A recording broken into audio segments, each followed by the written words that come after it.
কেনাকাটা আমার বাচ্চার জন্য কিছু কেনাকাটা করলাম। আর আমি মূলত আসছি হলো একটু বাচ্চার জন্য কেনাকাটা করার জন্য। আমার বাসা সিরাজগঞ্জে।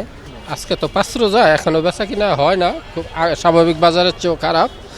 এই রোজা একটুখানি 20-22 রোজা পর্যন্ত খারাপই হয়, 8-10 দিন বেচা কিনা ভালো হয় আর কি। এখন বেচা কিনা স্বাভাবিক বাজারের চেয়ে খারাপ। ঈদ আসলে বেড়াইতে এখন জিনিস দেখতেছি, যদি পছন্দ হয় কিনতেছি, কিনছিও কিছু। বিক্রি এখন প্রতি বছরেই একটু প্রথম রোজা 10 দিন একটু বেচা কিনা কম থাকে, 10 দিন পর একটু বেচা কিনা একটু ভালো হয়। ইনশাল্লাহ এবার আশা করি ইনশাল্লাহ বেচা কিনা ভালো হবে। ঈদে আমাদের এখন পর্যন্ত প্রথম 15 রোজা পর্যন্ত বেচা কিনা একটু কম, আবার 15 রোজার পর থেকে একটু বেচা কিনা শুরু হয়। ইনশাল্লাহ ওই 15 পর থেকে আমরা একটু ভালো বেচতে পারি।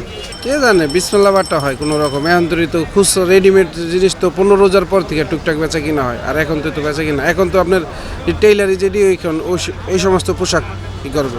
বেচা কিনা মোটামুটি ঠিকই আছে, তবে আমাদের দামের থেকে একটু কমই বলে। আমাদের কিনা দাম যেটা, ওইটা একটু কাস্টমাররা বলতে চায় না, এর অর্ধেক কিনা দামও বলে না ওনারা। আছে তো ভালো না, মোটামুটি আছে, নর্মাল। হয়তো বা মানুষের কাছে পয়সা নাই, এরকম কিছু হইতে পারে। আর্থিক অবস্থা কম, বেচা বিক্রি নাই, কমই। অন্য বছর তুলনামূলক এখন বেচা বিক্রি নাই।